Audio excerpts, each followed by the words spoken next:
beets.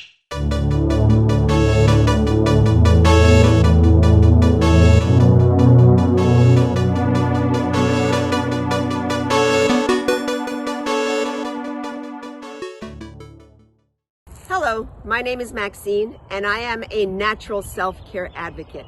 Now, one of the tools that I like to use to guide people out of toxic relationships and limiting behaviors is chakra balancing.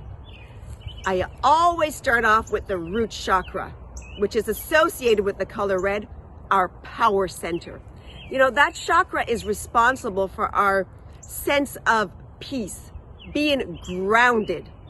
And one of the ways we can start doing this is by eating foods that are red. Tomatoes, beets, strawberries, along with movement, getting out in nature, and meditation.